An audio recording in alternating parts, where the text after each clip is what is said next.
আল্লাহর নামে করছি শুরু, জ্ঞান সাধনায় হব ধ্যানী। জানবো কোরআন হাদিস আমি, জানবো কোরআন হাদিস আমি, ইনশাআল্লাহ ইনশাআল্লাহ ইনশাআল্লাহ ইনশাআল্লাহ হব আমি, হব আলোকিত জ্ঞানী।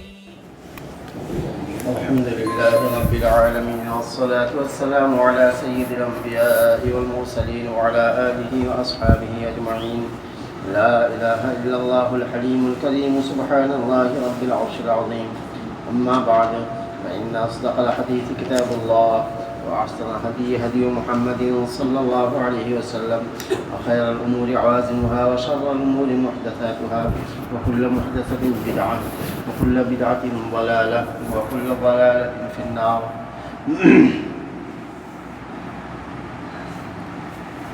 আমরা এর আগে ইমানের অধ্যায় শুরু করেছি, কিতাবুল ইমান। একটা হাদিস আমাদের পড়া হয়েছে।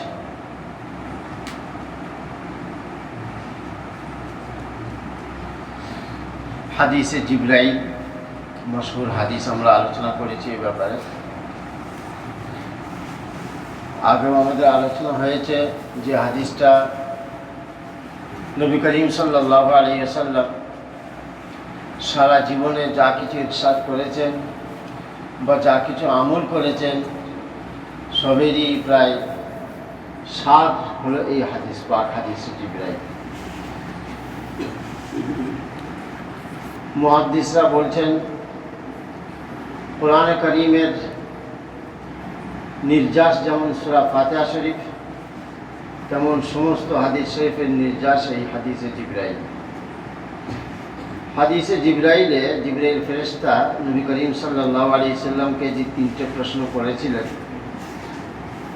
একটা হলো ঈমান কাকে বলে, একটা হলো ইসলাম কাকে বলে, আর একটা হলো ইহসান কি জিনিস। তিনটে প্রশ্ন। আর চতুর্থ প্রশ্ন তো কিয়ামত সম্পর্কে করেছিলেন, এবং নবী করিম সাল্লাল্লাহু আলাইহি সাল্লাম তার উত্তর দেননি, বা তাঁর ইলমের বাইরে। নবীজি বলেছিলেন, আমি আর আপনি এ ব্যাপারে সমান, কিয়ামত কবে আসবো আপনিও জানেন না, আমিও জানি না। এই যে হাদিসে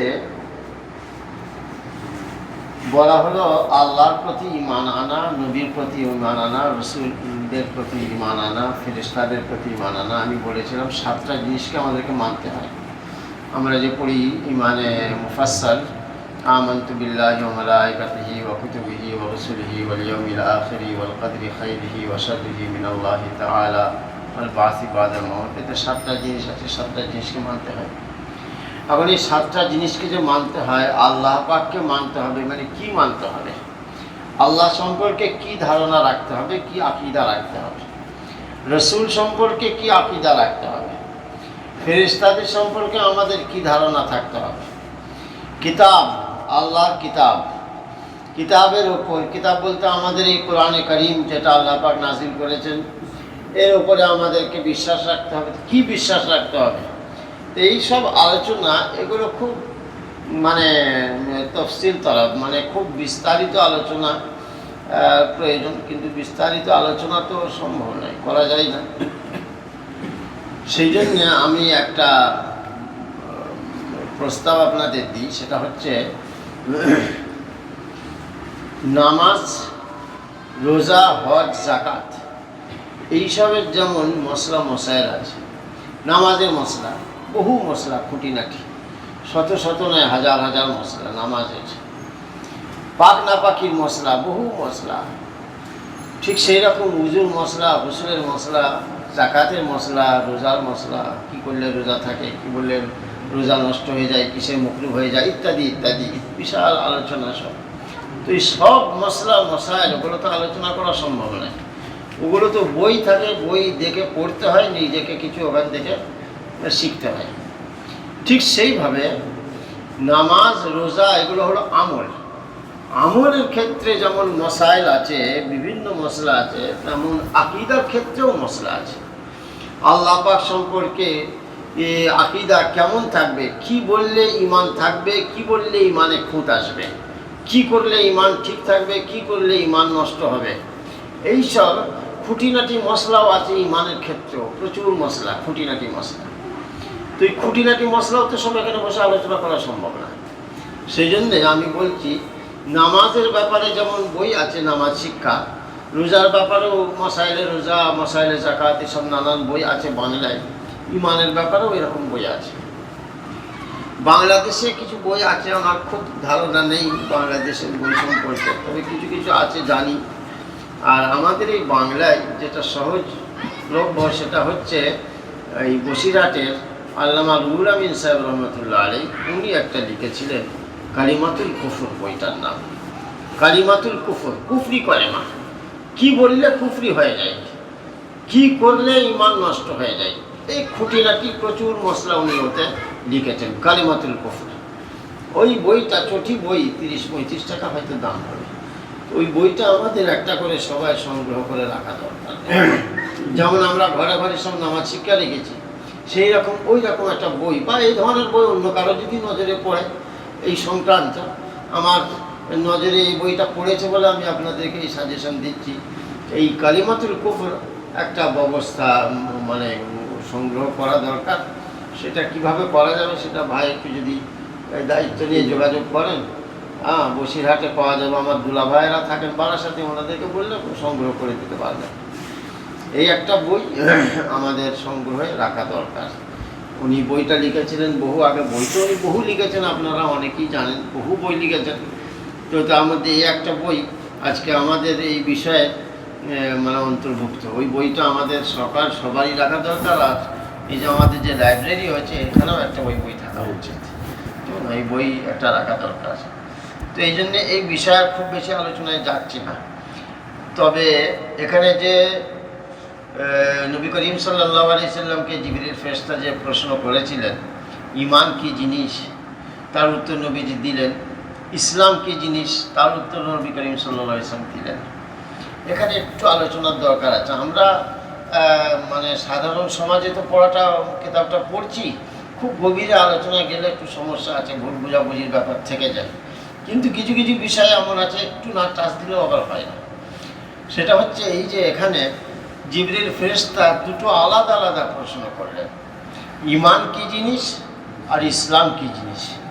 যে ঈমান আনবে সে মুমিন হবে, যে ইসলাম মানবে সে মুসলমান হবে। বাহ্যত জিবরিল ফেরেশতার এই প্রশ্ন থেকে একটা প্রশ্ন স্বাভাবিকভাবে মাথায় আসে, তাহলে ইসলাম আর ঈমান কি আলাদা আলাদা জিনিস নাকি? দুটো প্রশ্ন আলাদা আলাদা করলেন কেন? ঈমান ইসলাম যদি একই হতো, দুটো প্রশ্ন একসাথে করতেন, ঈমান ইসলাম কাকে বলে বলুন, তা করেননি। প্রশ্ন কিন্তু দুটো আলাদা আলাদা করেছেন। একটা উত্তর পাওয়ার পর আর একটা প্রশ্ন করেছেন। ঈমান কি জিনিস শুধু জিজ্ঞাসা করেছেন, নবীজি উত্তর দিয়েছেন, উত্তর দিয়ে জিবরিল ফেরেশতা বলেছেন হ্যাঁ আপনি ঠিক বলেছেন। তারপরে 2 নম্বর প্রশ্ন করেছেন ইসলাম কি জিনিস বলুন, এর উত্তর দিয়েছেন নবীজি। আবার উত্তরটাও আমরা যা দেখছি উত্তরও আলাদা আলাদা। ঈমানের ক্ষেত্রে নবীজি এক আলাদা উত্তর দিলেন, ইসলামের ক্ষেত্রে নবীজি উত্তর আলাদা দিলেন। এ থেকে একটা মনের প্রশ্ন জাগে স্বাভাবিকভাবে যে তাহলে ঈমান আর ইসলাম কি আলাদা জিনিস নাকি? ঈমান আর ইসলাম আলাদা হলেই মুমিন আর মুসলমান এ দুটো আলাদা হয়ে যাবে। ঈমান শব্দ থেকেই তো মুমিন কথাটা এসেছে, ইসলাম শব্দ থেকেই মুসলমান কথাটা এসেছে। ঈমান আলাদা ইসলাম আলাদা যদি হয় তাহলে মুমিনও আলাদা হয়ে যাবে, মুসলমানও আলাদা হয়ে যাবে। অর্থাৎ মুমিন আর মুসলমানের মধ্যে একটা তফাৎ এসে যাবে। এই বিষয়টা একটু খোলাসা হওয়া দরকার। আসলে জিবরিল ফেরেশতা যে প্রশ্ন দুটো করেছেন, ইসলাম ঈমান কি জিনিস আর ইসলাম কি জিনিস, এ নিয়ে মুহাদ্দিসরা খুব গবেষণা করেছেন যে দুটো প্রশ্ন তিনি আলাদা আলাদা করলেন কেন, বা দুটোর মধ্যে কিছু তফাৎ আছে নাকি। এমন কি হতে পারে যে একজন মুমিন কিন্তু মুসলমান নয়, বা একজন মুসলমান কিন্তু মুমিন নয়, এরকম হতে পারে নাকি? তো গবেষণা করে যেটা মুহাদ্দিসরা দেখেছেন, কোরআন পাকের আয়াত এবং হাদিস পাকে যেসব আয়াত আছে, কিছু গবেষণা করে তারা দেখছেন যে আয়াতগুলো বিভিন্ন রকমের। কিছু আয়াত থেকে বোঝা যাচ্ছে ঈমান আলাদা জিনিস আর ইসলাম আলাদা জিনিস। যে মুমিন সেই মুসলমান হবে এমন কোনো কথা নয়। আবার কিছু আয়াত থেকে বোঝা যাচ্ছে মুমিনও যে মুসলমানও সে। আমি দু একটা উদাহরণ দিচ্ছি, সহজে বুঝতে পারবেন। একবার নবী করিম সাল্লাল্লাহু আলাইহি ওয়াসাল্লামের আমলে তার দরবারে কিছু মানুষ এলো বাইরে থেকে। সেই সময় কিছু দুর্ভিক্ষ চলছিল, আর নবী করিম সাল্লাল্লাহু আলাইহি ওয়াসাল্লামের দরবারে সেই সময় কিছু হাদিয়া উপলক্ষণ কেউ পাঠিয়েছিল, বিশেষ করে দুর্ভিক্ষের কারণ। তো নবীজির কাছে কিছু হাদিয়া দিয়ে পাঠায়। তো নবীজির কাছে যা হাদিয়া আসতে, এমনি তো নবী আলাইহিস সালাতু ওয়াস সালাম দান খায়রাত করতেন, আবার দুর্ভিক্ষের সময় এ তো স্বাভাবিক কথা, দান খায়রাতই করবেন। তো খবর পেয়ে বিভিন্ন মানুষ এসেছে, তাদেরকে দিয়েছেন। তো কিছু বাইরে থেকে মানুষ তারা এসে নবীজিকে বললো, ইয়া রাসূলুল্লাহ, আমরা তো মুসলমান, আমরাও তো মুমিন, তো আমাদেরকেও কিছু হাদিয়া দেওয়া হোক। এইরকম কিছু একটা আশা নিয়ে তারা এসেছে। তারা কিন্তু প্রকৃত অর্থে মুমিন নয়, তারা এরকম লোভে এসেছিল যে কিছু আমরা পাবো, এবং এসে মুসলমানের মধ্যে কিছু আচরণ তারা করেছে। এই নামাজ পড়া বলুন বা মুসলমানের যে চালচলন, সালাম দেওয়া ইত্যাদি, এরকম কিছু আচরণ করেছিল।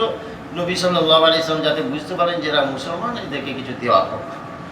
তো যখন এই ধরনের আচরণ করলো নবী সাল্লাল্লাহু আলাইহি ওয়াসাল্লামের সামনে এসে,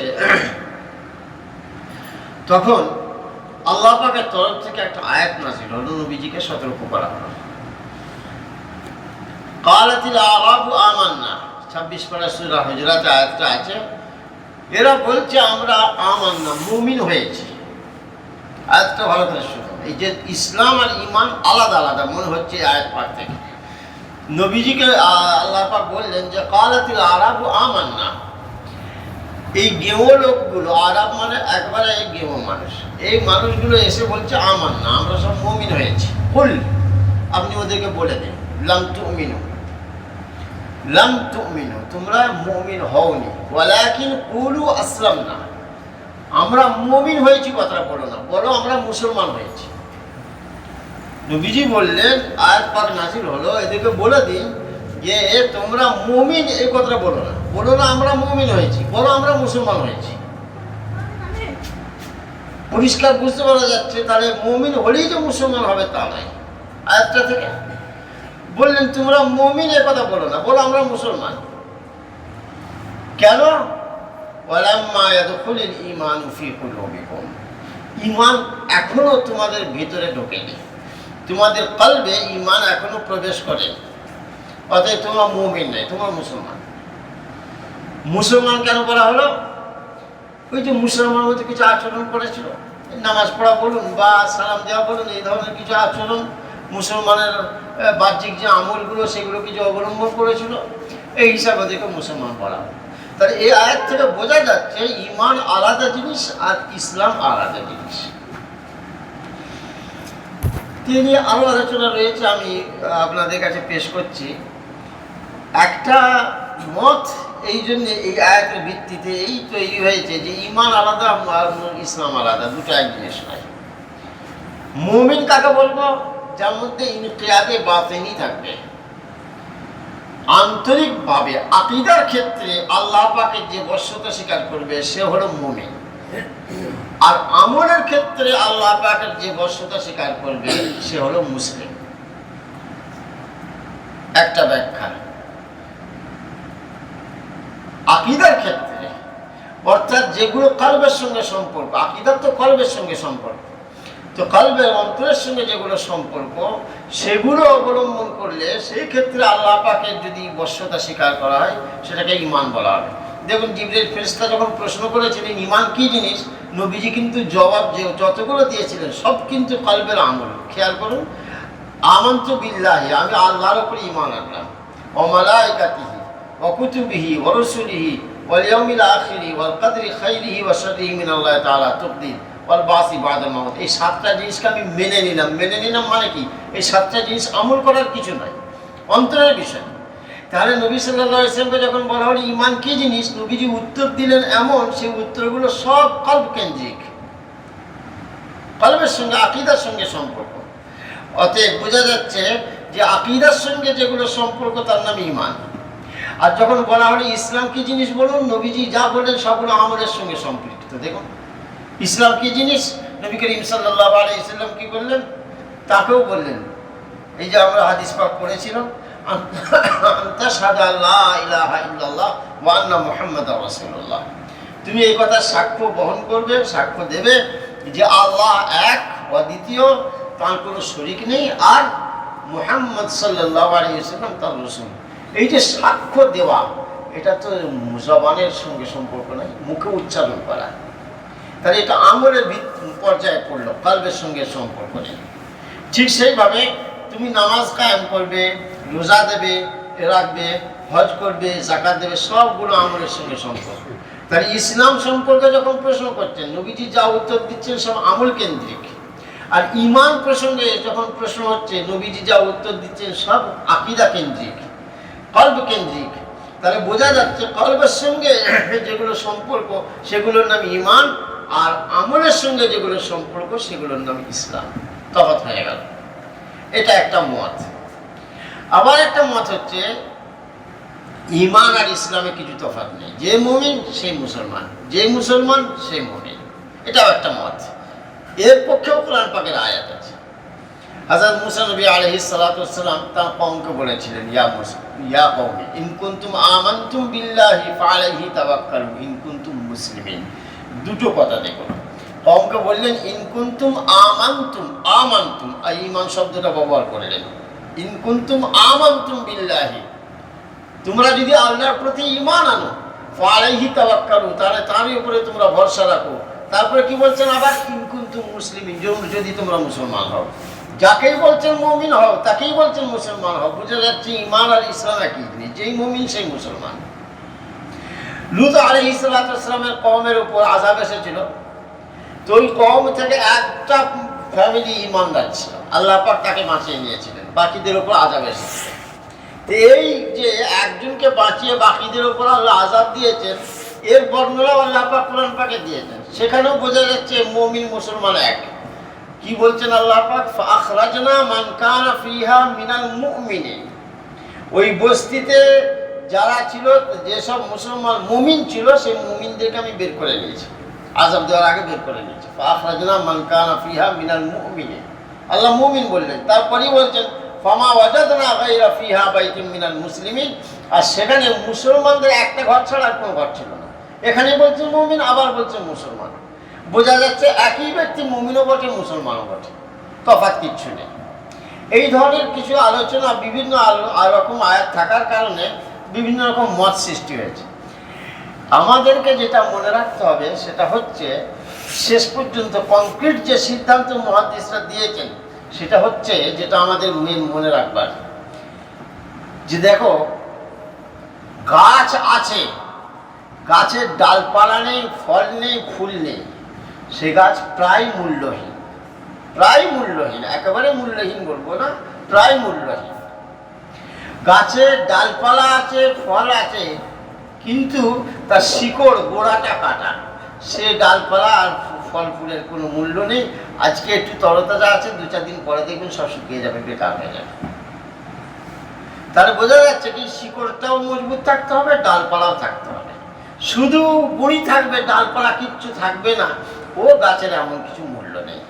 আর ডালপালা থাকবে আর গুঁড়ির শিকড় থাকবে না, এও হয় না। কি তার মানে, মুহাদ্দিসরা বোঝাতে চাইছেন, ঈমান হলো কলবের জিনিস, আমল হলো, ইসলাম হলো আমলের ব্যাপার। কিন্তু দুটোর সঙ্গে এমনই সম্পর্ক, একটা অপরকে এমনভাবে জড়িয়ে আছে, ঈমান ছাড়া, এই ইসলাম ছাড়া ঈমান, অর্থাৎ আমল ছাড়া ঈমান, ডাল নেই, পালা নেই, কিচ্ছু নেই, শুধু কলেমাটা পড়ে রেখে দিয়েছে। ওর কি দাম?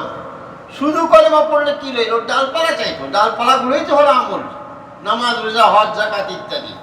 তাহলে শুধু ঈমান থাকলে হবে না, ঈমানের সঙ্গে ইসলামটাও চাই।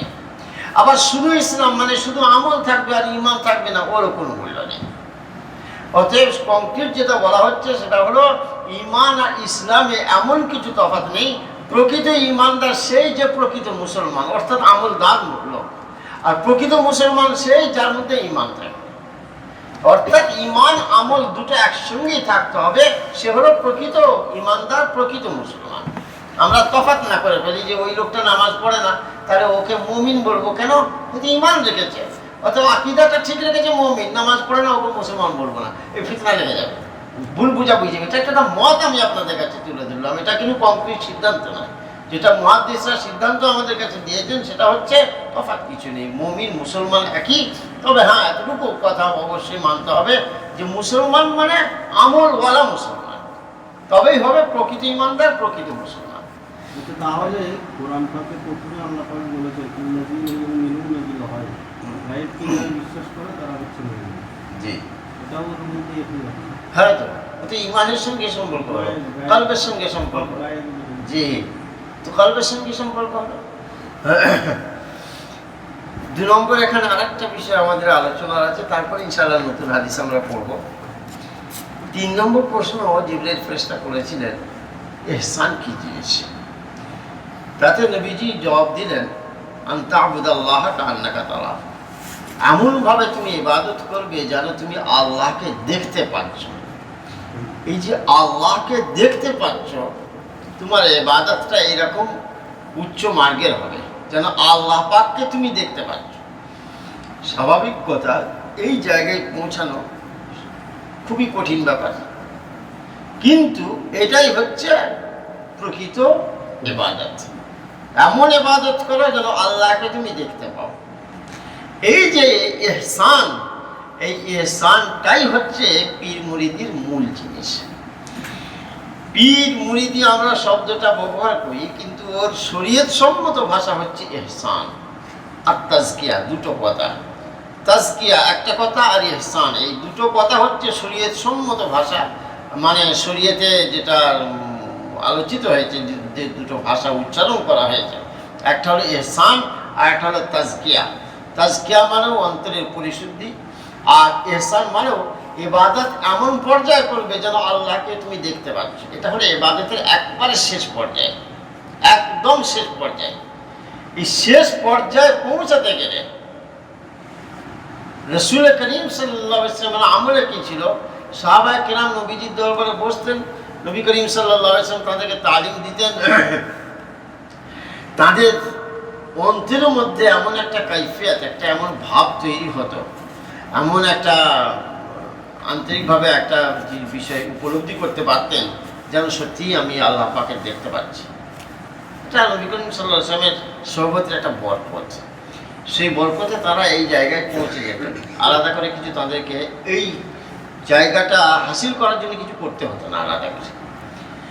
কিন্তু পরে পশ্চাতে যখন দেখা গেল যে মানুষ সেই জায়গায় আর পৌঁছাতে পারছে না, ওই যে ইবাদতের একবারে উঁচু মাকাম, ওই জায়গায় আর পৌঁছাতে পারছে না, কিন্তু ওটা শরীয়তের একটা খুব প্রয়োজনীয় জিনিস। শরীয়ত চাইছে যে এইভাবে ইবাদতটা তুমি করো। তো শরীয়ত যে ইবাদতটা আমার থেকে চাইছে, সেই ইবাদতটা আমাকে তো সেইভাবে করা দরকার। সেইভাবে ইবাদতটা নবীজির আমলে সাহাবারা করেছেন। কেন? নবী সাল্লাল্লাহু আলাইহি ওয়াসাল্লামের সোহবত পেতেই তারা চমকে গেছেন, তাদের আর কিছু আলাদা দরকার হয়নি। কিন্তু পরে আস্তে আস্তে আস্তে আস্তে আস্তে আস্তে সেই বদ্দিনী এমনভাবে চতুর্দিকে ছেয়ে গেছে, আমরা ইবাদত বন্দেগী করছি কিন্তু সেই জায়গায় পৌঁছাতে পারছি না। সেই জন্যে পরে পশ্চাতে ওলামায়ে কেরাম, মুহাদ্দিসিন, বুজুর্গানের দিন তারা ওই জায়গাটায় যাতে পৌঁছাতে পারে তার জন্যে কিছু মানে সিলেবাস তৈরি করলেন, যে এইভাবে মেহনত করে তুমি ওই জায়গাটায় পৌঁছাতে পারো। ওই সেই সিলেবাসটার নামই পীর মুরিদি। এবারে পীর মুরিদি সিলেবাস যিনি যেরকমভাবে পারেন ছাত্রকে তৈরি করতে চান যে ছাত্র ওই জায়গায় পৌঁছাবে, ওইটা কিন্তু মূল উদ্দেশ্য নয়। মূল উদ্দেশ্য না। আপনাকে একটা ছোট্ট উদাহরণ দিয়ে আপনারা বুঝতে পারবেন। নবী করিম সাল্লাল্লাহু আলাইহি ওয়াসাল্লামের আমলে দিন শেখানো হয়েছে, মশলা শেখানো হয়েছে, কোরআনের তাফসীর শেখানো হয়েছে, সব কিছু শেখানো হয়েছে। কিন্তু এই শেখানোর জন্যে বইপত্র দরকার হয়, শেখানোর জন্যে মানে আজকের মতো প্রচলিত যে প্রতিষ্ঠান, এরকম প্রতিষ্ঠানে কিছু দরকার হয়। ওই ছাত্রদের ডাকবার জন্য ঠিক নির্দিষ্ট টাইমে ঘন্টা মারার দরকার হয়, হাজিরি খাতার দরকার হয়, কিচ্ছু দরকার হয়। কিন্তু পরে পশ্চাতে ওই দিনটাকে শেখাবার জন্যে, ওই মশলা শেখাবার জন্যে এইগুলো আস্তে আস্তে প্রয়োজন হয়েছে, এইগুলো করতে হয়েছে। এইগুলো কিন্তু উদ্দেশ্য নয়। আপনি যদি মাদ্রাসায় না গিয়ে, আপনি যদি ওই হাজিরি খাতায় নাম না লিখিয়ে আপনি যদি সঠিকভাবে জ্ঞান আহরণ করে ফেলতে পারেন, আপনাকে মাদ্রাসায় যাওয়ার দরকার নেই, কারণ এটা তো মূল উদ্দেশ্য নয়। আপনার তো জ্ঞান আহরণটা মূল উদ্দেশ্য। তো ঠিক জ্ঞান আহরণটা মূল উদ্দেশ্য। এই উদ্দেশ্য সাধনের জন্যে যেমন এইরকম বিভিন্ন রূপ প্রতিষ্ঠান ইত্যাদি অবলম্বন করতে হয়েছে, ঠিক সেই রকমই ইহসানের ওই জায়গায় পৌঁছাবার জন্য বর্তমানে পীর মুরিদি বিভিন্ন লাইন ধরে ছাত্রকে সেইখানে পৌঁছাবার জন্য এইসব সিলেবাসগুলো তৈরি হয়েছে। একটা মানুষ যদি এইসব সিলেবাস অবলম্বন না করে ওই জায়গায় পৌঁছে যেতে পারে, তার জন্য সিলেবাস অবলম্বন করার দরকার হয়। এরকম আমাদের অনেক নজির আছে যে ছাত্র মুরিদ হয়েছে, দিনের পর দিন পীরের দরবারে পড়া আছে, কে 8 বছর, কে 10 বছর, কে 12 বছর, কে 14 বছর ধরে পীরের দরবারে থেকে থেকে থেকে থেকে তার ভিতরে পীর সেইভাবে মেহনত করে, মুর্শিদ মেহনত করে করে মুর্শিদ অনুভব করতে পেরেছেন, হ্যাঁ ছাত্র অনেকটা উপরে পৌঁছে গেছে। তখন মুর্শিদ বলেছেন, ঠিক আছে, আর তোমাকে আর পড়াশোনা করতে হবে না, তুমি মোটামুটি জায়গায় পৌঁছে গেছো। একই বলে আমরা খলিফা বানানো, খেলাফত দেওয়া। আবার অনেকের ব্যাপারে আমরা দেখেছি 1 দিন 2 দিন দরবারে মুর্শিদের কাছে থেকেছেন, 2 দিন থেকেই মুর্শিদ বললেন, যাও তোমার আর দরকার। কেন? এই মানুষটা 14 বছর ধরে সিলেবাস অবলম্বন করলো, আর ওই মানুষটা 2 দিনই হয়ে গেল। সিলেবাসটা তো উদ্দেশ্য নয়, যেটা উদ্দেশ্য ছিল সেই উদ্দেশ্য সাধনের ক্ষেত্রে এর 14 বছর সময় লেগেছে, আর সেই উদ্দেশ্য সাধনের ক্ষেত্রে এর 2 দিন সময় লেগেছে। এই তো কথা, সিলেবাসটা তো উদ্দেশ্য নয়। তো এই ইহসান, এটা আমি বলছি এই জন্যে, আমরা ওই যে পীর মুরিদি এসব যে আমাদের সমাজে আছে, আমরা কিছু মানুষ ভাবি হয়তো শরীয়তের বাইরের কিছু জিনিস, যে না শরীয়তের বাইরের কিছু না, শরীয়তের বাইরের কিছু নেই। তবে হ্যাঁ, এই পীর মুরিদি যাই করুন, মকসদ ওইটা থাকবে ইহসান, এই জায়গায় পৌঁছাতে হবে। আর এই উদ্দেশ্য সাধনের জন্যে যাই সিলেবাস আপনি তৈরি করুন, সেটা সম্পূর্ণ হবে শরীয়ত, কোরআন সুন্নাহ কর্তৃক নিয়ন্ত্রিত। তবে হবে পীর মুরিদিটা সেই সঠিক, আর তা না হয় গণ্ডগোল হয়ে যাবে। এই হাদিস পাকে আরও কিছু আলোচনা আছে, আমি তো বলেছি বিশদ আলোচনা, এত আলোচনা আমাদের গেলে হবে না। মোটামুটি এগুলো একটু আমাদের ধারণা রাখা দরকার, আলোচনা করলাম। এবারে নতুন হাদিস আমরা পড়ে শুরু করছি। وعن ابن عمر رضي الله تعالى عنهما قال قال رسول الله صلى الله عليه وسلم بني الإسلام على 5: شهادة أن لا إله إلا الله وأن محمدا عبده ورسوله وإقام الصلاة وإيتاء الزكاة والحج وصوم رمضان متفق عليه। হযরত আব্দুল্লাহ ইবনে ওমর রাদিয়াল্লাহু তাআলা আনহুমা, সাহাবাদের যাদের আমরা নাম শুনছি এদের একটু একটু পরিচিতি মাথায় রাখতে হবে। আব্দুল্লাহ ইবনে ওমর মানে কি হলেন? ওমর রাদিয়াল্লাহু আনহুর ছেলে। আরবিতে যে বলা হয় আগে ছেলে তারপরে বাপ, বাপের নাম পরে দেওয়া হয়। ইবনে ওমর, ইবনে ওমর মানে ওমরের ছেলে, ওমর রাদিয়াল্লাহু আনহুর ছেলে। ওমর রাদিয়াল্লাহু আনহুর ছেলে মানেই নবী করিম সাল্লাল্লাহু আলাইহি ওয়াসাল্লামের শ্যালক। তো আমরা তো অনেকে জানি ওমর রাদিয়াল্লাহু আনহু তো নবীজির শ্বশুর। যেমন আবু বকর সিদ্দিক রাদিয়াল্লাহু আনহু নবীজির শ্বশুর, ওমর ফারুক রাদিয়াল্লাহু আনহু তিনিও তো নবীজির শ্বশুর। তো তার ছেলে আব্দুল্লাহ ইবনে ওমর নবীজির শ্যালক, বহু হাদিস বর্ণনা করেছেন নবী করিম সাল্লাল্লাহু আলাইহি ওয়াসাল্লামের থেকে। এবং এনার বিশেষ বৈশিষ্ট্য হচ্ছে সুন্নতের পাবন্দি ছিল খুব, একটু সুন্নতের হেরফের করতেন না। আমি কিতাবে পড়েছি এনার সুন্নতের পাবন্দির কারণে মানে জনপ্রিয়তা খুব ছিল, মানুষ খুব ভক্তি করতে, খুব মহব্বত করত। তো সেই সময় এদের একটু বাদশাদের একটু ভয় হয়েছে, এ কোনো দিন যদি খেলাফতের দাবি করে তো বিপদ হয়ে যাবে, সব লোক তো ওকে ভোট দেবে। যেভাবে ওর প্রতি মানুষের টান আসক্তি একটা এরকম সৃষ্টি হয়েছে, মানে এনার সুন্নতের প্রতি এত পাবন্দি ছিল, মানুষের এর কারণে ওর প্রতি খুব ভালোবাসা ছিল।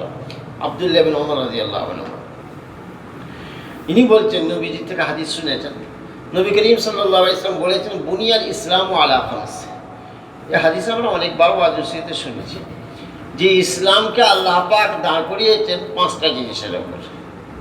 5টা ইসলামের ভিত্তি আমরা শুনিনি ওয়াজের সাথে, 5টা জিনিসের উপর বুনিয়াল ইসলামু আলা 5। সেই 5টা জিনিস কি কি? শাহাদাতি আল্লাহ ইলাহা ইল্লাল্লাহ ওয়া আন্না মুহাম্মাদান আবদুহু ওয়া রাসূলুহু, এক আল্লাহ ছাড়া আর কেউ নেই এ কথার সাক্ষ্য দেওয়া, আর মুহাম্মদ সাল্লাল্লাহু আলাইহি ওয়াসাল্লাম আল্লাহর গোলাম, বান্দা এবং তার রাসূল এই কথার সাক্ষ্য দেওয়া। আর কি? ওয়া ইকামিস সালাত, নামাজ কায়েম করা, ওয়া ইতাইজ যাকাত, যাকাত আদায় করা, ওয়াল হজ্জি, হজ করা, ও সাওমি রমাদান, রমজান মাসের রোজা রাখা। এই হলো ইসলামকে নবী করিম সাল্লাল্লাহু আলাইহি ওয়াসাল্লাম একটা তাঁবুর সঙ্গে তুলনা করলেন, করে নবী আলাইহিস সালাম বোঝালেন যে একটা তাঁবুতে যেমন চারদিকে 4টে টানা বাঁধা থাকে, মাঝখানে একটা খুঁটি থাকে। এই কেন্দ্রীয় খুঁটি, এই যে মূল খুঁটি, এটাই হচ্ছে ঈমান, শাহাদাতি আল্লাহ ইলাহা ইল্লাল্লাহ ওয়া আন্না মুহাম্মাদান আবদুহু ওয়া রাসূলুহু। নবী আলাইহিস সালাতু ওয়াস সালাম বুঝালেন এটাই হচ্ছে ঈমান, মূল জিনিস। আর বাকি চারটে, এই চারটে আমল, এই চারটে খুঁটি চারদিকে থাকবে, নামাজ, রোজা আর হজ যাকাত। এই হাদিস পাকটা মুহাদ্দিসরা উত্থাপন করেছেন। আমি আপনাদের কাছে প্রথম দিনে বলেছিলাম যে সেই জমানায় গুমরা ফিরকা প্রচুর ছিল। আমি বলেছিলাম 72 ফিরকা, 72 ফিরকার পরিচয় মৌলানা নূর আলী সাহেব মরহুমের বইয়ে আছে, ইলমে আকায়েদে। তো এই 72 ফিরকার মধ্যে কিছু ফিরকা ছিল তারা ঈমান এবং আমল নিয়ে বিভ্রান্তিকর মানে মত পোষণ করতো এবং প্রচার করতো। তাদের মধ্যে একটার মত ছিল যে আমলের কোনো প্রয়োজন নেই, কালেমাটা পড়লেই বাস ওইটাই যথেষ্ট। আমল, নেক আমল যদি করো তোমার ঈমানে কিছু মানে বৃদ্ধিও ঘটবে না, ঈমান সতেজ সবল মজবুত কিছুই হবে না। আর গুনাহও যদি করো তোমার গুনার কারণে তোমার ঈমানের কোনো ক্ষতিও হবে না। এই একটা মত, বেদাতি মত। আর একটা মত ছিল কি, ঠিক এর উল্টো দিকে, আমলের সঙ্গে ঈমানের ঘনিষ্ঠ সম্পর্ক, আমল না করলে ঈমান থাকবেই না, পুরো এর উল্টো একটা। এ বলছে ঈমানের সঙ্গে আমলের কোনো সম্পর্ক নেই, নামাজ পড়লেও ঈমান যেমন আর থাকবে, না পড়লেও ঈমান তেমনই থাকবে, গুনাহ করলেও ঈমান যেমন থাকবে, গুনাহ না করলেও ঈমান তেমনই থাকবে। গুনাহ করলে ঈমানে খুঁত হবে না, নেকির কাজ করলে ঈমানে কিছু নূর, জ্যোতি, রোশনি কিছুই তৈরি হবে না। আর ঠিক এর উল্টো দিকে আর একটা মত ছিল যে আমল এমনই গুরুত্বপূর্ণ, আমল না করলে ঈমান থাকবেই না, গুনার কাজ করলে ঈমান সঙ্গে সঙ্গে নষ্ট হয়ে যাবে। এই যে দুটো মত, দুটো মতের মধ্যে দুটোই মানে কুরআন হাদিসের খেলাফ, বিরোধী মত, কোনোটাই ঠিক নয়। কিন্তু দুটো মতের মধ্যে যে মতটা হচ্ছে যে আমলের কোনো প্রয়োজন নেই, এই মতটা কিন্তু বেশি ক্ষতিকারক। এই মত যদি প্রচারিত হয়ে যায় আমলের কোনো দরকার নেই, তাহলে একে তো মানুষ নামাজ রোজা করতেই চায় না, তাহলে আরও সুযোগ পেয়ে গেল যে আমলের তো কোনো দরকারই না, আমার ঈমান। তুমি নামাজ রোজা হজ যাকাত তাহাজ্জুদ তাসবিহ দোয়া দরুদ করেও তোমার যা ঈমান, আর আমি চুরি চামারি করে মদ খেয়ে যত নোংরামি ওহিয়াত পাপ করেও আমার ঈমান এক আছে। কেন? তোমার নামাজ পড়ে তোমার ঈমানে কিছু উন্নতি ঘটেনি, আর আমি গুনাহ করেও আমার ঈমানের কোনো অবনতি ঘটেনি। এই মত যদি প্রচার হয়ে যায় তাহলে কোরআন পাকে এবং হাদিস পাকে এই যে ঈমানের সঙ্গে আমলের আলোচনা আল্লাহ পাক বারবার করেছেন, ইন্নাল্লাযীনা আমানু ওয়া আমিলুস সালিহাত, ইন্নাল্লাযীনা আমানু ওয়া আমিলুস সালিহাত, ইন্নাল্লাযীনা আমানু ওয়া আমিলুস সালিহাত। যারা ঈমান এনেছে এবং নেক আমল করেছে, ঈমান এনেছে এবং নেক আমল করেছে, এই বারবার করে ঈমানের সঙ্গে নেক আমলের কথা আল্লাহ পাক বলেছেন, নবীজি বলেছেন, নবীজি বাস্তব জীবনে আমল করে দেখিয়েছেন। এই মত যদি মেনে নেওয়া হয় তাহলে এগুলো সব একেবারে অনর্থক হয়ে যাবে, এর কোনো মূল্য থাকবে না। সেই জন্য মুহাদ্দিসরা এই মতটার প্রতিবাদ খুব বেশি করেছেন, খুব জোরদার মোকাবেলা করেছেন। এই মতকে কোনোভাবেই মান্যতা দেওয়া যাবে না, প্রচার হতে দেওয়া যাবে না। মুহাদ্দিসরা এই হাদিস পাক পেশ করে এই মতের খণ্ডন করতে চাইছেন। এই মতটা কিছু না, আমলের কোনো দরকার নেই। মুহাদ্দিসরা বলছেন তোমাদের এই মত ঠিক নয়। যদি আমলের কোনো প্রয়োজন না হয় তাহলে নবী করিম সাল্লাল্লাহু আলাইহি ওয়াসাল্লাম এই আমলকে চারটে খুঁটির সঙ্গে তুলনা করলেন কেন?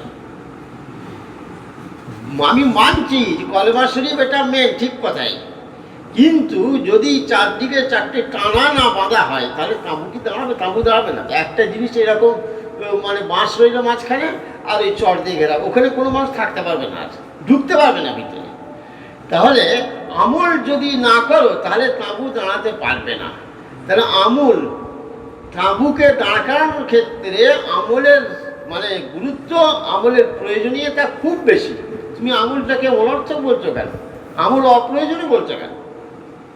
এটা ওনারা প্রতিবাদ করতে চাইছে। এখানে এই হাদিস দ্বারাই যারা বলতে চাইছে আমল খুব দরকার, আমল না থাকলে ঈমানই থাকবে না, তাদেরও প্রতিবাদ হচ্ছে। কিভাবে? যে দেখো আমল যদি না করা হয়, তুমি বলছো ঈমানই থাকবে না, সে আর মুসলমানই নয়, এটাও ভুল। কেন? নবীজি উদাহরণটা কি দিয়েছেন? মাঝখানে যে খুঁটিটা দিয়ে দাঁড় করানো হচ্ছে এটা মূল। এখন এই মূল খুঁটিটা যদি থাকে আর চারদিকের চারটে টানা যে বাঁধা হয়েছে ওইটা যদি খুলে দেওয়া হয়, কেউ ঢুকতে পারবে না, ঠিক কথাই, কিন্তু মূল খুঁটিটা তো দাঁড়িয়ে আছে। ইমানটা তো থাকছে তার তখনও, তাহলে তুমি তাকে বেঈমান বলছো কেন? ইমান তো তার থাকছে। নবী সাল্লাল্লাহু আলাইহি ওয়াসাল্লাম যে উদাহরণটা দিয়েছেন তা থেকে বোঝা যাচ্ছে কেন্দ্রীয় খুঁটি, মেন খুঁটি, ওর মূল্য অনেক বেশি, ঠিক কথাই। আর ওর সঙ্গে আমলগুলো খুব জরুরি, কিন্তু এই আমলগুলো যদি না করে তাকে মানে কাফের বলে দেওয়া যাবে না। কাফের বলে দিলে দেওয়া মানে তো খুঁটিটা পড়ে গেল, এটা ঠিক না। তাহলে এই হাদিস পাক থেকে দুটোরই প্রতিবাদ মুহাদ্দিসরা করতে চাই না। আর এর সাথে আমরা যারা ইমানদার, আমাদেরকেও তালিম দেওয়া হলো যে শুধু ইমানটা যথেষ্ট নয়, কিন্তু ইমানের সঙ্গে এই আমলগুলোও কিন্তু খুব জরুরি। আমল না থাকলে শুধু কলেমা শরীফে কিন্তু চিরকাল ওই খুঁটিকে দাঁড় করিয়ে রাখা যাবে না। কারণটা কি হবে? যখনই আমল ছেড়ে দেবে, ওই একটা খুঁটির ওপর পুরো চটটার ভাগটা পড়বে, ওই খুঁটি কিন্তু বেশি দিন ওই চটকা ধরে রাখতে পারবে না, শেষ পর্যন্ত ভেঙে পড়ে যাবে, নষ্ট হয়ে যাবে। ঠিক সেভাবে নামাজ নেই, রোজা নেই, যত রকম ওয়াহিয়াত নোংরামি সব চলতে থাকবে একসঙ্গে, তো তোমার ভিতরে যে কলেমাটা আছে না, ওকে আর বেশি দিন টিকিয়ে রাখতে হবে না। শেষ পর্যন্ত কি হবে? কোনোদিন হয়তো তোমাকে কেউ কলেমার কথা বললো, নামাজের কথা বললো, ভাই নামাজটা পড়ো, তুমি হয়তো নামাজকে ইনকারি করে ফেললে, অস্বীকারই করে ফেললে, ইমানটাই শেষ হয়ে গেল। সেই জন্য আমলটাকে গুরুত্ব দাও। وعن ابي هريره رضي الله تعالى عنه قال قال رسول الله صلى الله عليه وسلم الايمان بضع وسبعون شعبه فافضلها قول لا اله الا الله وادناها اماطه الاذى عن الطريق والحياء شعبه من الايمان متفق عليه। হযরত আবু হুরায়রা রাদিয়াল্লাহু তাআলা আনহু তিনি বলছেন, নবী করিম সাল্লাল্লাহু আলাইহি ওয়াসাল্লাম ইরশাদ করেছেন, আল ঈমানু বিদউন ওয়া সাবউনা শু'বাতান, ঈমানের 70 তারও কিছু বেশি বিভাগ আছে। এই 70 এবং তারও কিছু বেশি ডালপালা আছে। শু'বাতুন মানে ডালপালা।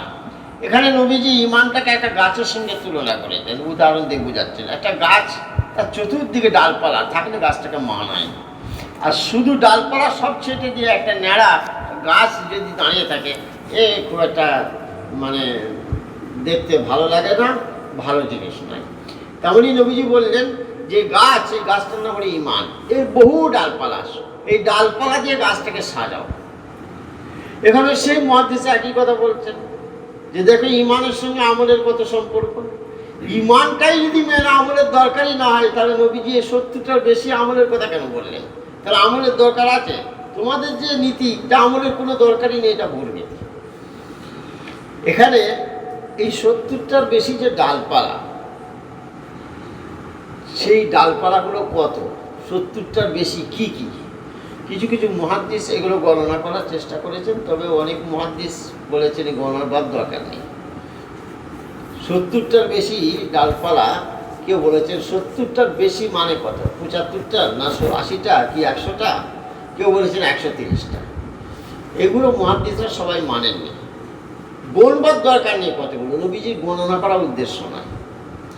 নবীজির উদ্দেশ্য ছিল তাকসীর, কাসরাত বোঝানো, অনেক বিপুল সংখ্যক, এই কথাটা বোঝানো নবীজির উদ্দেশ্য। নির্ধারিত করে 70টা বলা উদ্দেশ্য নয়।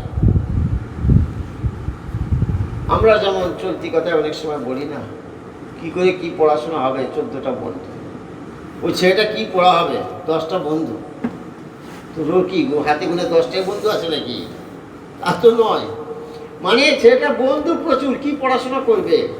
ঠিক সেই রকম নবী করিম সাল্লাল্লাহু আলাইহি ওয়াসাল্লাম এইভাবে কোনো জিনিসের আধিক্য অনেক বেশি, এইটা বোঝাবার জন্য নবীজি 70 বলেছেন। কোরআন পাকে আল্লাহ পাক ইরশাদ করেছেন, ইন তাস্তাগফির লাহুম 70 মাররাতান ফালা ইয়াগফির লাহুম। যদি আপনি এই মুনাফিক বেদিনদের জন্য 70 বার আমার কাছে গুনার মাফি চান, আমি মাফ করব না। 70 বার মানে কি? নবীজি ঠিক গুনে গুনে যে 70 বার চান সেটা কি? তা নয়।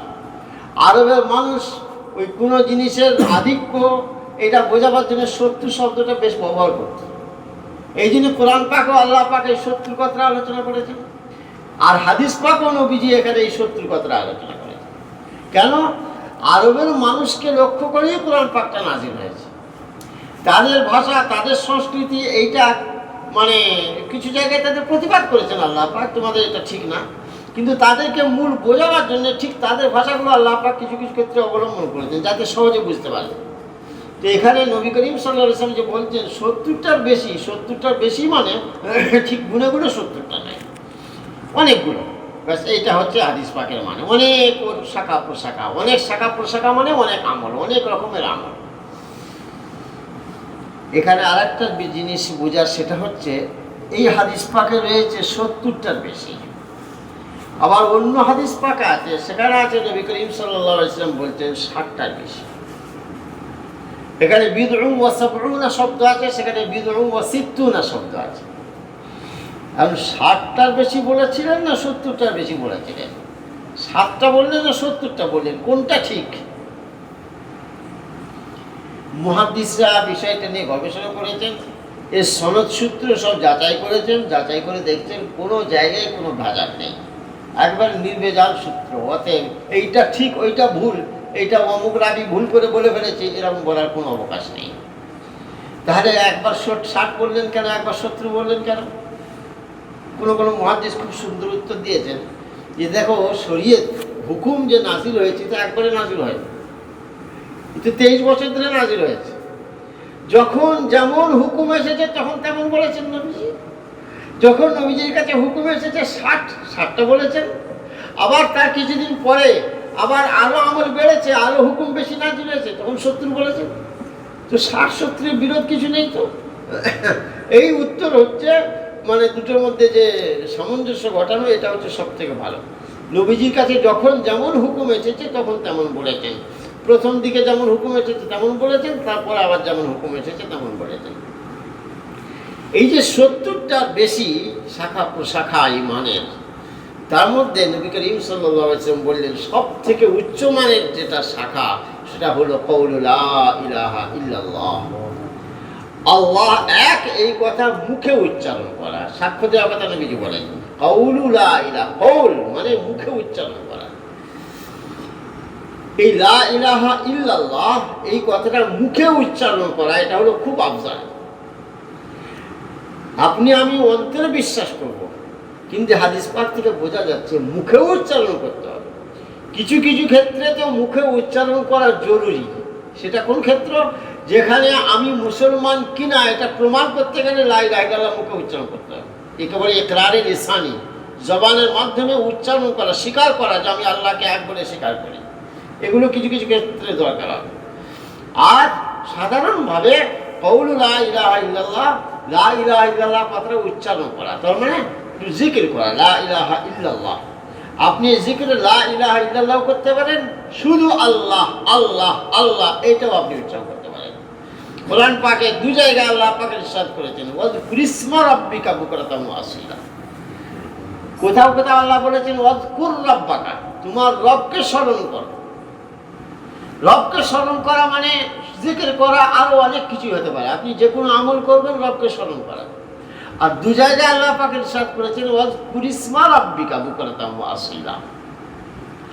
সূরা মুজাম্মিল আছে, সেখানে এই আছে ওয়াযকুর ইসমা রাব্বিকা বুকরাতাম ওয়া আসীলা ওয়া মিনাল লাইলি ফাসজুদ লাহু ওয়া সাব্বিহু লাইলান তাওয়ীলা। আপনার সূরা তাহারেও আছে।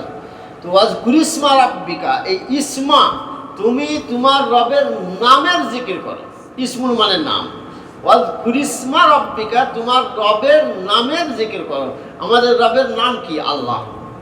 খালিক, মালিক, রাজিক এগুলো আল্লাহর নাম নাই, এগুলো তো সিফাত, তার গুণবাচক নাম। জি জি, কিন্তু হ্যাঁ এগুলো আসমাউল হোসনা। আর নবী করিম সাল্লাল্লাহু আল্লাহ পাকের যেটা নাম সেটা হচ্ছে আল্লাহ। আল্লাহ ওয়াযকুর ইসমা রাব্বিকা।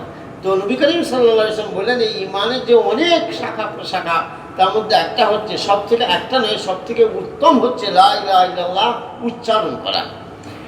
আর আদনাহা ইমাতাতুল আযা আনিত তারিক, আর সব থেকে নিম্নমানের হলো রাস্তা থেকে ইমাতাতুল আযা, কষ্টদায়ক জিনিস। আদনাহা সব থেকে নিম্নমানের, ইমাতাতুল আযা কষ্টদায়ক জিনিসকে সরিয়ে দেওয়া, আনিত তারিক রাস্তা থেকে।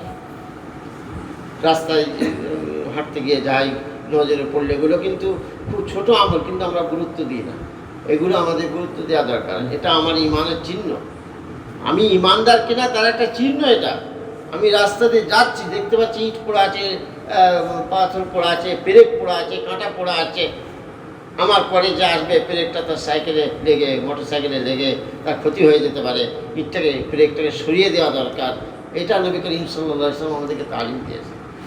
আমাদের ওলামায়ে কেরাম তারা বলছেন যে এই একটি কথা, ইমানের একটা ছোট্ট অঙ্গ, এইটা নিয়ে যদি মানুষ গবেষণা করে তাহলে ইসলাম যে শান্তি প্রতিষ্ঠা করতে চায়, এ গবেষণা করলে আর কিছু ভাবার দরকার নেই, এতেই হবে।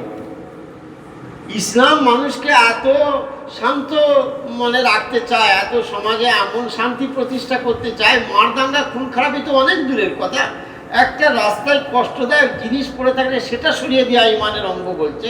তাহলে যেটা রাস্তায় একটা কাঁটা সরিয়ে দেওয়া ইমানের অঙ্গ যদি হয়, তাহলে মারামারি খুনোখুনি করাটা কি ইমানের অঙ্গ হবে নাকি? তাহলে সেখানে কত সতর্ক থাকা দরকার।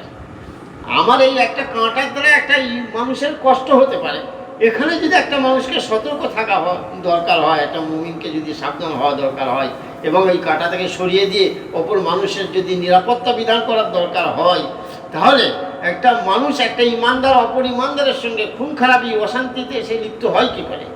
এই একটা শব্দই বা যথেষ্ট যে ইসলাম শান্তি কায়েম করতে চায়। ওয়াল হায়াউ শু'বাতুম মিনাল ঈমান।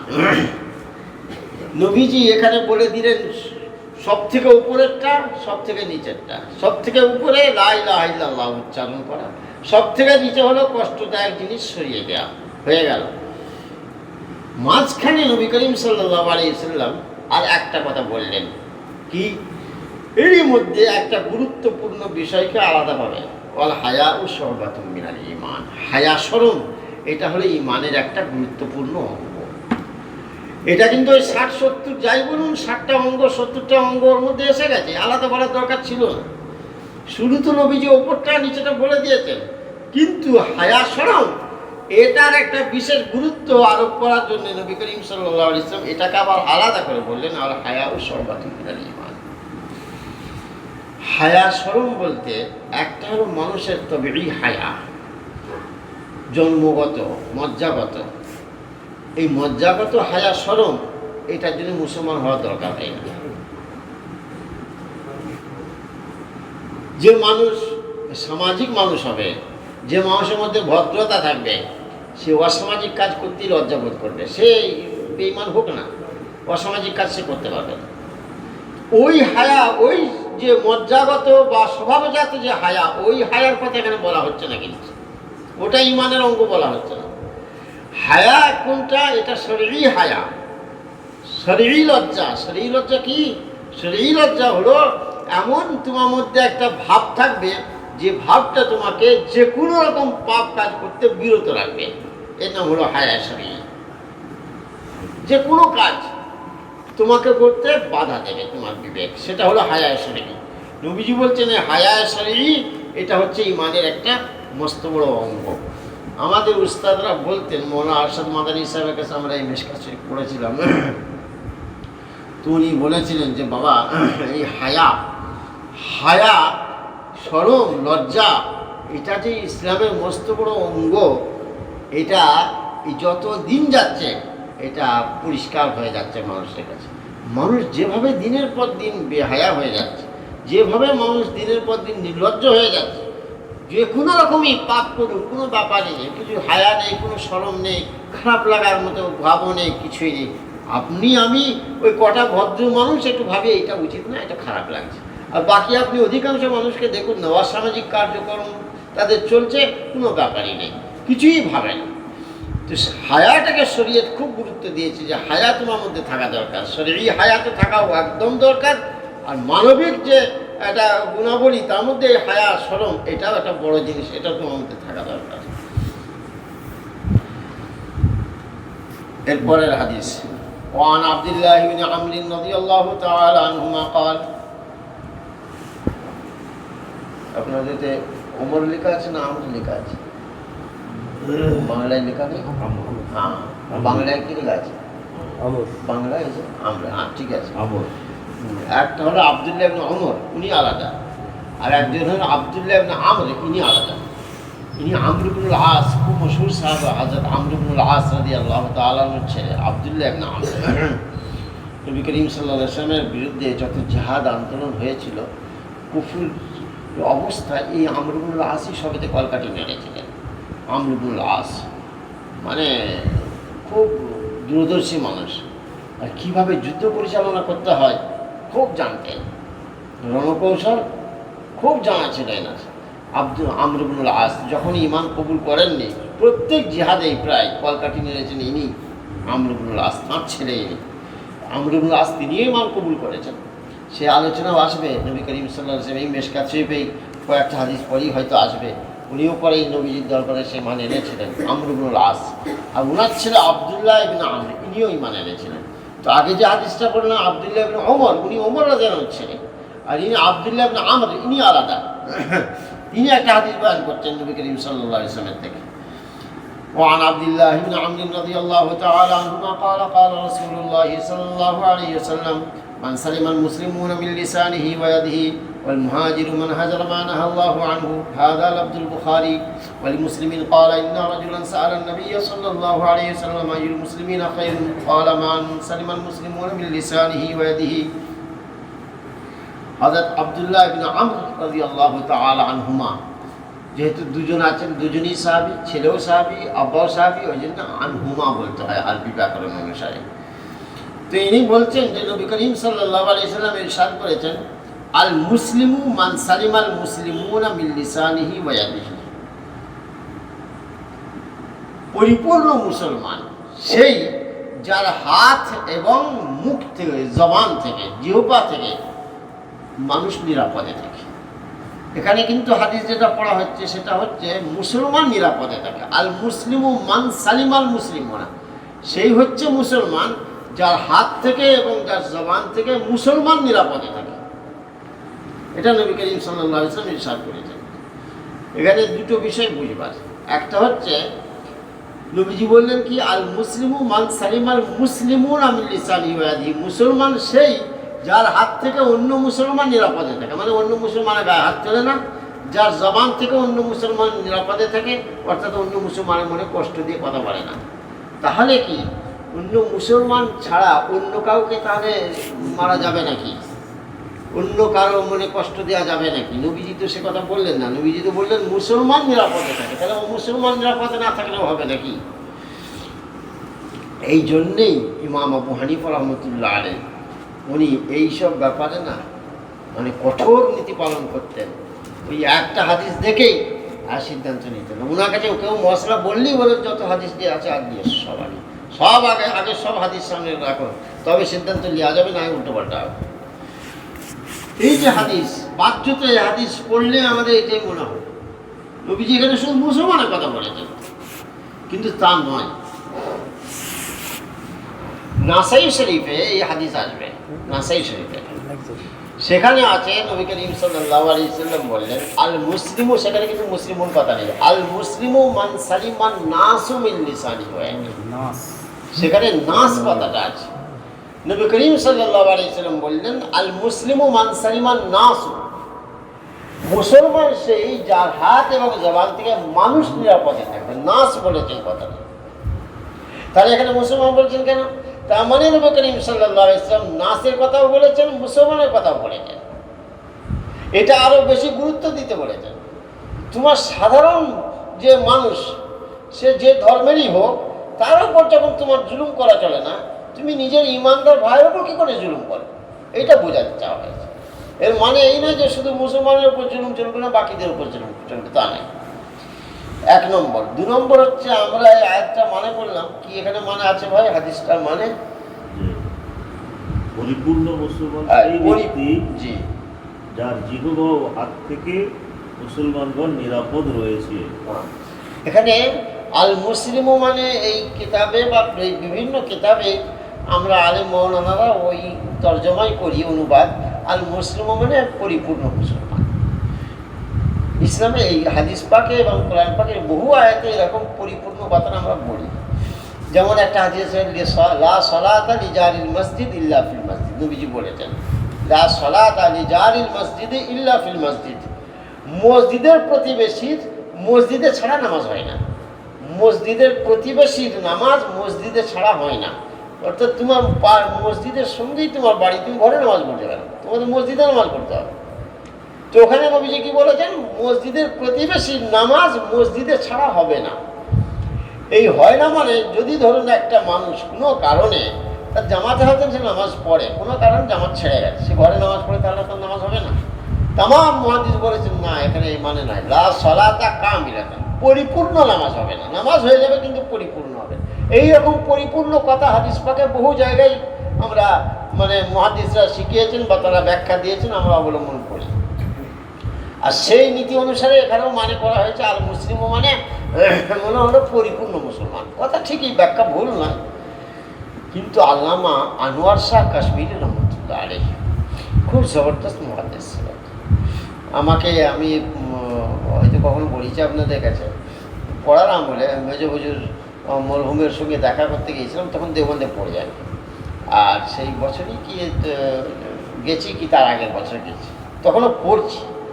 ওই পান্ডুয়ার মুফতি বশির সাহেব উনি এসেছিলেন, ফুলফুলে কখনো আসেননি, আমাকে বললেন চলুন যাবো বেড়াতে। আমি আসুন, এসে ঘোরাতে গেলাম, ওখানে জিয়ারত করলাম, করে বললাম চলুন ওনার সঙ্গে দেখা করে আছি। আমি দেখি আছেন কি, চলুন আগে। তো বললে কে? আমি ওই পীরেদের যে দাদা হুজুর বলছি ওনার আওলাদ। তো গেলাম, তখন বাইরে বসেছিলাম, তো গিয়ে বসলাম, সালাম দিলাম, মুসাফা করলাম। দৃষ্টিশক্তি তখন বেশ দুর্বল ওনার, দেখে ঠিক বুঝতে পারেননি আর কে বাবা। তো ওনার যে খাদেম ছিল, এখন আছে রফিক বলে নাম, তো এসে বললো হুজুর মৌলানা সাহেবের ছেলে। আপনার নাম বলেন, কিন্তু মৌলানা সাহেব বলতেই উনি বুঝতে পারেন, সঙ্গে সঙ্গে বলছে হুসামুদ্দিনের ছেলে।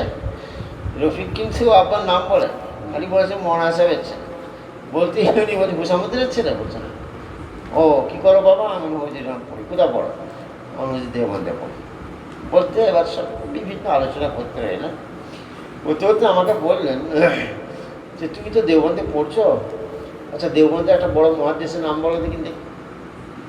বড় একটা মুহাদ্দিসের নাম বলো। মানে সে আমার বেশ উনি কিছু পরীক্ষা নিলেন আর কি, মানে ইন্টারভিউ নেওয়ার হচ্ছে। কী খাওয়া দাওয়া করো আমাকে বললেন, কী খাও, কোথায় খাও? আমি হুজুর বললে ওদের খাবার একদম খাবে না বাবা, একদম খাবে না ওদের খাবার। তোমার আব্বাকে বলে পয়সা দিতে, রান্না করে খাবে, ওদের খাবার একদম খাবে না। বললেন ওরা হিন্দুস্তানি বাবা, বড্ড ঝাল খায়, বড্ড ঝাল খায় বাবা, আমরা বাঙালি অত ঝাল সহ্য করতে পারবো না, রান্না করে খাবো। আর আমাকে মুরব্বী মানুষ, মুরব্বীর মতো উপদেশ দিলেন, পড়াশোনা করবে, একদম খারাপ ছেলের সঙ্গে ঘুরবে না বাবা, লেখাপড়া শিখতে গেছো লেখাপড়া শিখবে, যেমন মুরব্বী মানুষ এবং আলিম মানুষ উপদেশ দিলেন। তো সাথে সাথে যেটা আমার বলার উদ্দেশ্য, তো আমাকে বললেন বড় মুহাদ্দিসের নাম বলো। আমি এনার নাম ওনার নাম সব বলতে এলাম।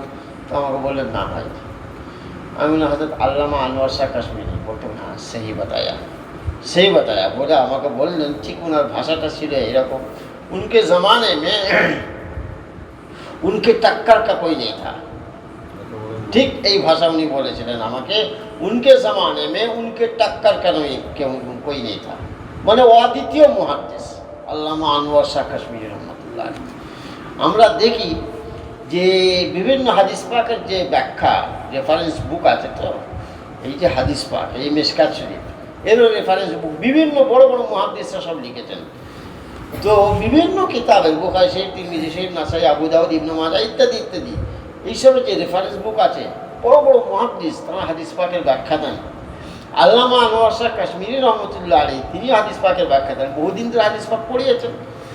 এই হাদিস পাকের ব্যাখ্যা দেন, ইনার ব্যাখ্যা একটু আলাদা ধরনের, কিছু কিছু ক্ষেত্রে এত মানে গভীরে ঢুকে যান উনি। এই হাদিস পাকটা উনি ব্যাখ্যা করেছেন, প্রকৃত মুসলমান সেই যার হাত থেকে নিরাপদে থাকে, উনি বলছেন ঠিক ব্যাখ্যা হলো না। অন্য মুহাদ্দিসরা এই ব্যাখ্যা দিয়েছেন, কিন্তু আমার বেশ মনোভূত নাই। নবীজি ঠিক এই কথা বলতে চাননি, নবীজি আরো অন্য কিছু বলতে চেয়েছিলেন। কি বলতে চেয়েছিলেন? উনি বলছেন এই হাদিসের ব্যাখ্যা হচ্ছে আল মুসলিমু মান সালিমাল মুসলিমুনা মিন লিসানিহি, মানে পরিপূর্ণ মুসলমান সেই যার হাত থেকে আর জবান থেকে মানুষ নিরাপদে থাকে, তা নয়। এর ব্যাখ্যা হচ্ছে মুসলমান নাম উচ্চারণ করার উপযুক্ত সেই যার হাত থেকে মানুষ, এবং দুটো তফাৎ দেখুন কথা বলছে। তবে তো ওজনটা তৈরি হলো, তবে তো বোঝা গেল মুসলমান। তো তুমি মুসলমান বলে মানুষের কাছে পরিচয় দেবে, পরিচয় দেওয়ার জন্য তোমার প্রথম কথা তুমি উপযুক্তই নয় মুসলমান বলে পরিচয় দেওয়ার। তোমার দ্বারাই যদি মানুষ কষ্ট পায়, তুমি নিজেকে মুসলমান বলে পরিচয় দেওয়ার উপযুক্তই নয় তুমি। এই যে হাদিস পাকের ব্যাখ্যা একটু উনি অন্য ধরনের করলেন, এর পক্ষেও তো কিছু যুক্তি থাকতে হবে। তো উনি যুক্তিহীন কথা তো নয়, আবেগে তো বলেন না, বড় মুহাদ্দিস। উনি বললেন যে দেখো, এটা আমরা এমনিতেও বলি একটা মানুষের মানে বিশেষ গুণ বর্ণনা করার জন্য আমরা অনেক সময় বলি না, একটা বাপের 3টে ছেলে, তো ছেলে বাপ কি বলে, ছেলে তো ভাই আমার একটাই, তার মানে কি বাকিগুলো ছেলে নয় নাকি? আমার ছেলে বলে পরিচয় দেওয়ার মতো ছেলে আমার একটাই ভাই, বাকিগুলো আর আমার পরিচয় কিছু রাখতে পারে না, আমার মান সম্মান কিছু রাখতে পারে না। আমার ছেলে বলে পরিচয় দেওয়ার মতো ছেলে আমার একটাই, তা বাকিটা ছেলে নয় নাকি? ঠিক সেই রকম তুমি মুসলমান বলে পরিচয় দেবে, একজন মুসলমান অপরের উপর জুলুম করে আর একজন জুলুম করে না, যে জুলুম করে না সেই মুসলমান বলে পরিচয় দেওয়ার মতো মুসলমান, অন্য যারা জুলুম করে সে মুসলমান বলে পরিচয় দেওয়ার মতো মুসলমান নয় বলে উনি বলছেন। যে দেখুন আরবের লোক তারা এই ধরনের ভাষা ব্যবহার করতো, সেই সূত্রেই নবীজি এই শব্দটা উচ্চারণ করে দেন। কি উনি বলছে গভীরে ঢোকো। আরবের লোক কি করতো? আরবের লোক বলতো আল মালু আল ইবিল, আল মালু আল আল, আরবের লোক বলতো আল, নবীজিও বলছেন আল মুসলিম, ওরা বলতো আল মালু, নবীজি ঠিক সেই সূত্র ধরে বলছেন আল মুসলিম।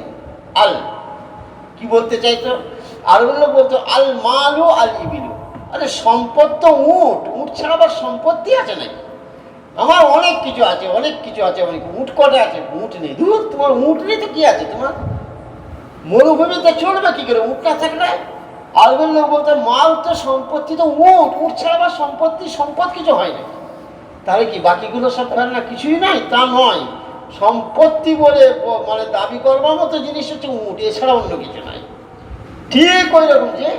ঠিক ওই রকম সূত্রে ধরে নবীজি বললেন মুসলমান আমার উম্মত, যে নবী তালিম দেন যে রাস্তা থেকে একটা মানে কাঁটা পর্যন্ত পড়ে থাকা যাবে না, আমার উম্মত তুমি দেখতে পাচ্ছ সে কাঁটাটা সরিয়ে দাও। আমি এত করে বুঝিয়ে যাকে আমি গড়লাম যে সমাজ, যাকে তালিম দিলাম রাস্তা থেকে কাঁটা সরিয়ে দাও, আর সেই মুসলমান কিনা অপর মুসলমানের গায়ে হাত তোলো, তুমি আমার উম্মতের পরিচয় দেওয়ার উপযুক্ত নাকি তুমি? এই হচ্ছে আল্লামা আনোয়ার শাহ কাশিমি রহমতুল্লাহ আলাইহির ব্যাখ্যা, যে শুধু পরিপূর্ণ মুসলমান বললে হবে না। এর ব্যাখ্যা হচ্ছে মুসলমান নাম উচ্চারণ করার যোগ্যতা সেই রাখে যে কারোর উপর জুলুম করে না, মনে কষ্ট দেয়। যাই হোক, 10টা বেজে গেল। এখানে মুহাদ্দিসে কি বোঝাতে চাইছেন? ওই যে গোমরা ফেরকা বলেছিল গুনাহ করলে ইমানের কোনো ক্ষতি হয় না, মুহাদ্দিসে বুঝাতে চাইছেন দেখো কত বড় কথা নবীজি বলতেন। এই মানুষকে হাত দিয়ে মারা, জবান দিয়ে মানুষের মনে কষ্ট দেওয়া, এটা গুনার কাজ। নবীজি বলছে মুসলমান বলার উপযুক্তই নাই, আর তুমি বলছি গুনাহ করলে কোনো অসুবিধাই নেই। ওয়াল মুহাজিরু মান হাজারা মা নাহাল্লাহু আনহু, নবীজি এরপর আরেকটা বললেন যে প্রকৃত মুহাজির হিজরত করে। হাদিস আমরা আগে আলোচনায় এসেছিল, আমরা করেছিলাম হিজরতের ব্যাপারে। প্রকৃত মুহাজির সেই যে গুনাহ ত্যাগ করে, গুনাহ থেকে বিরত থাকে, সেই হচ্ছে মুহাজির। এই কথাটা নবীজি বলেছিলেন দুটো কারণে হতে পারে। একটা হচ্ছে মুহাদ্দিসা বলছেন যে মুহাজিরকে নবীজি আসলে বোঝাতে চাইলেন যে দেশ ত্যাগ করা, দেশ ছেড়ে চলে যাওয়াটা বাবা আসল হিজরত নয়। আসল হিজরত হচ্ছে গুনাহ ত্যাগ করা। তুমি দেশ ছেড়ে চলে গিয়ে আরেক দেশে গিয়ে যদি গুনাহ করতে থাকো তো দেশ ছেড়ে চলে আসবার দরকারটা কি ছিল? তো গুনাহ ত্যাগ করাটা হচ্ছে আসল মুহাজির, হিজরত। 2 নম্বর, এই কারণেও হয়তো হতে পারে নবীজি বলেছিলেন যে যখন মুহাজিররা হিজরত করে চলে এলো এবং মুহাজিরদের একটা বিশেষ ইজ্জত শরীয়তে রাখা হলো, যারা মুহাজির নয় তাদের মনে একটা আকাঙ্ক্ষা বোধ হলো এবং আফসোস হলো যে হ্যাঁ আমরা ওই সুযোগটা পেলাম না, আমরা হিজরত করতে পারলাম না। তো নবী করিম সাল্লাল্লাহু আলাইহি ওয়াসাল্লাম বললেন আরে ওরা হিজরত করেছে, দেশ ত্যাগ করেছে, ওর থেকে বড় হিজরতের সুযোগ তোমার এখনো আছে। এই গুনাহ ত্যাগ করাটা বড় হিজরত রে বাবা, দেশ ত্যাগ করাটা বড় হিজরত নয়। ওরা দেশ ত্যাগ করে চলে গেছে, একটা হিজরত করেছে, তুমি দেশ ত্যাগ করতে পারবে, কিন্তু তোমার থেকে হিজরত করার আরো বড় সুযোগ আছে, তুমি গুনাহ থেকে হিজরত করতে পারো। গুনাহ তুমি করবে না, এটা গুনাহ থেকে ত্যাগ করাটা এটা বড় হয়ে হিজরত। একজন মদিনা তৈয়বার বাইরের মানুষ, মানে মক্কা মুকাররমার বাইরের মানুষ নবীজিকে এসে বলল, এই ইয়া রাসূলুল্লাহ হিজরতের ব্যাপারে আপনি কি বলছেন? তখন হিজরত বন্ধ হয়ে গেছে। আমি হাদিস পাক শুনিয়েছিলাম যে ফাতহ মক্কা বিজয় হওয়ার পর নবীজি বললেন লা হিজরাতা বাদাল ফাতহি, ফাতহ মক্কা হয়ে গেছে, আর হিজরত করার দরকার নেই। তো সেই মানুষ মক্কার বাইরের মানুষের বলি, ইয়া রাসূলুল্লাহ হিজরতের ব্যাপারে কি বলছেন? মানে আমি একটু হিজরত করে আসতে চাইছি, মদিনা তৈয়বা এসে থাকবো। তো নবী করিম সাল্লাল্লাহু আলাইহি ওয়াসাল্লাম বললেন, ইন্না শাআনাল হিজরাতি শাদীদ। আরে কি বলছো? হিজরত যে কঠিন ব্যাপার, হিজরত যে কঠিন ব্যাপার। তার মানেটা কি? তুমি যে হিজরত বলছো ওটা তো সহজ ব্যাপার, এতে আরো কঠিন ব্যাপার হচ্ছে গুনাহ ত্যাগ করো, এটা হচ্ছে বড় হিজরত। গুনাহ ত্যাগ করো বলে নবীজি তাকে বললেন, আরে সমুদ্রের ওপারে থাকো আর আমলের সঙ্গে থাকো, দেশ ছাড়বার দরকার নেই, যেখানে আছো সেখানেই থাকো, আমলের সঙ্গে থাকো। যদি আমলের সঙ্গে থাকো না, তো আল্লাহ পাক তোমার আমল কমাবেন না, ঠিক নেকি পাবে। ওরা হিজরত করে মনে করছে অনেক বেশি নেকি পেয়ে গেছে, তা নয়। ওয়াল মুহাজিরু মা নাহাল্লাহু আনহু, বুখারী শরীফে এই কথা আছে। আর মুসলিম শরীফে এখানে একটু বর্ধিত আছে যে এই যে কথাটা নবীজি বলেছিলেন যে সেই হচ্ছে প্রকৃত মুসলমান। আমি আপনাদেরকে আগেও বলেছিলাম যে এই যে আলোচনার ফাঁকে যদি কেউ বাইরে জিজ্ঞেস করা হয়, 5 জনকে যদি জিজ্ঞেস করা হয় আজকে কী আলোচনা হলো, 5 জনের শব্দগত কিছু তারতম্য হয়ে যাবে, স্বাভাবিক হয়ে যাবে। সেই রকম নবী করিম সাল্লাল্লাহু আলাইহি ওয়াসাল্লাম এইটা বললেন, বাস নবীজির উক্তিটা বলে দেওয়া হলো। ইমাম মুসলিম রহমতুল্লাহ এই হাদিসটা সংকলন করেছেন, সেখানে কিন্তু একটু বাড়ানো আছে। নবীজি বলেছিলেন কখন কথাটা, এমনি এমনি বসে বলে চুপ করে বসে থাকলে হঠাৎ করে পারেননি। একজন এসে নবীজিকে জিজ্ঞাসা করেছিল, আইয়ুল মুসলিমিনা খায়রুন ইয়া রাসূলুল্লাহ, আপনার উম্মতের মধ্যে ভালো উম্মতটা কে? তখন নবীজি এই কথাটা বলেছিলেন। এই বাড়তি অংশটা এখানে দেওয়া আছে।